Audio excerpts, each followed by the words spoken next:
Hello everyone, today we are listening a story called The Eldra Odyssey. Grab a drink, sit comfortably and enjoy. I was born and bred in Eldra, a village cradled between jagged cliffs and the vast, restless sea. Our houses, weathered by salt and time, stood as testament to the countless generations that had called this coastal haven home. My name, Ambrose, is one carried down through centuries, always tied to the sea, always entwined with Eldra's legends.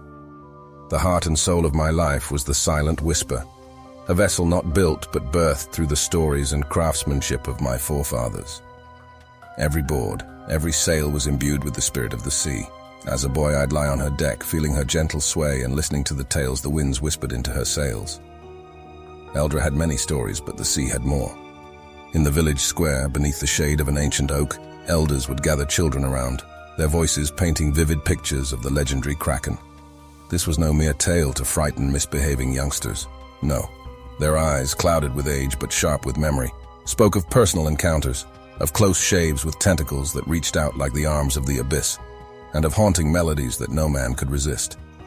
My nightly voyages were not for trade or treasure. They were pilgrimages. There was a magic in the midnight waves, in the canopy of stars that stretched endlessly overhead. The world seemed to hold its breath, and in that silence, the heartbeat of the universe was audible. One such night, as the world was draped in an inky cloak, the waters began to hum a tune, unfamiliar yet nostalgic.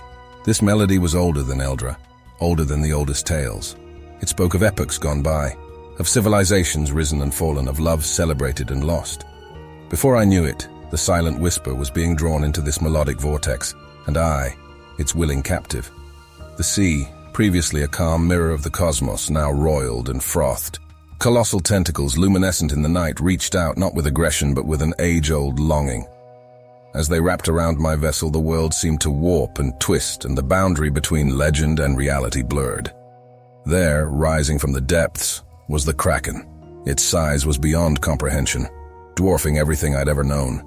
But it wasn't its enormity that held me rapt. It was its eyes, pools of luminous melancholy. They held galaxies within them, tales of times when the sea was young and the world untouched. Overcoming the initial surge of awe, I found my voice, and in that suspended reality, amidst the vastness of the sea, and under the watchful gaze of a million stars, I sang. I sang of Eldra, of ancestors long gone, of loves found and lost on the shores, and of adventures that turned boys into men. The Kraken responded.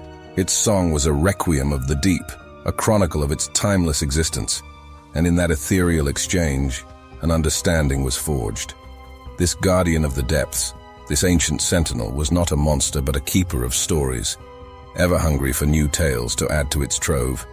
The night ebbed away, and as the first golden rays of dawn began their dance upon the waves, the Kraken released its gentle hold on the silent whisper.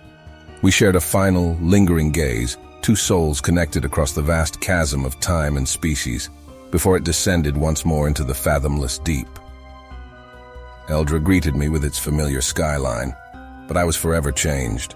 My nightly sojourns continued, each voyage a chapter, each return a story. My tales of the Kraken, of our shared lullabies under the stars, became the stuff of legend, tales that would be whispered to generations yet unborn. The sea, with all its mysteries and might, beckoned me every night, and I, like a moth to a flame, was drawn, ever hoping, ever yearning for another duet with the eternal bard of the deep. For in the Kraken, in its song, I had discovered the very essence of Eldra, of life, and of the timeless dance of tales told and yet to be.